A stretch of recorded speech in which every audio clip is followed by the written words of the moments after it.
Denizlerde yeminim olsun, kumsallarda sözüm olsun. Bütün yıldızlar şahidim olsun, gözyaşların kefenim olsun. Eğer seni unutursam, bastığım toprak mezarım olsun. Sen bir incisin, bir sen ne cicisin. Sana canım diyemem, sen canımın içisin. Biz zengin çocukları gibi şık giyinip pahalı hediyeler almayı bilmeyiz. Ama tek bildiğimiz bir şey vardır. Sevdik mi ölümüne severiz. Şarapsız duramayız. Esrarsız kalamayız. Çekeriz emaneti, sikeriz adaleti. Yüzümdeki çizgiler hayatın eseri. Kalbimdeki kırıklar da senin eseri. Henüz layık değilken tomurcuk kadar aşka.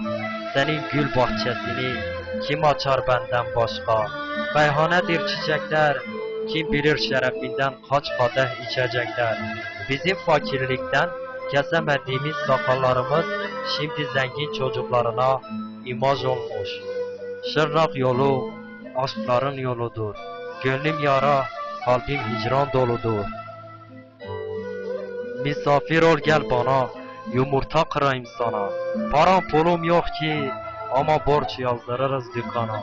Bedenim dikişlidir, yüreğimse sevdalıdır. Sözlerim belki kırıcıdır ama hepsi gerçektir.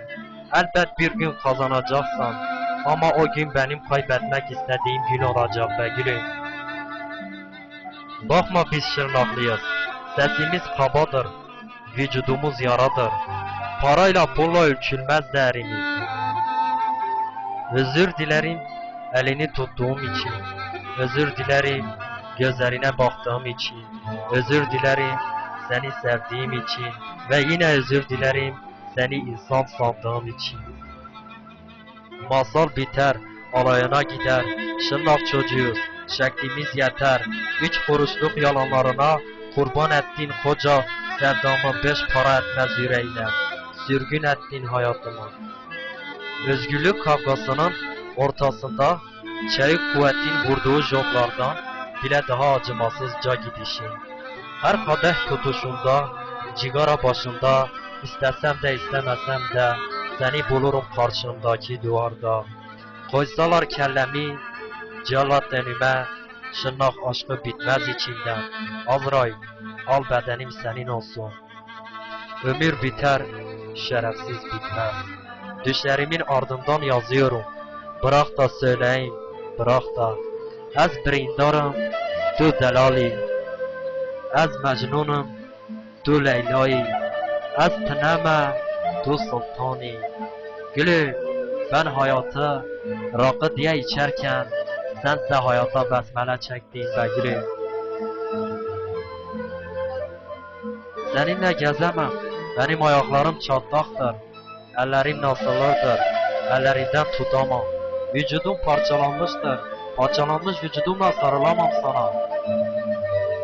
Sen bana göre değilsin gülüm. Ben sokak çocuğu, sen ise sosyete kızı. Ben fakir çocuğu, sen zengin kızı. Bak son nefesimi azdekim diye tüketiyorum. Saygıdeğer insanlar, ben suskun sarışın olarak bu şiiri Mervan Ertaş ve Mehmet Çakan'a armağan ediyorum.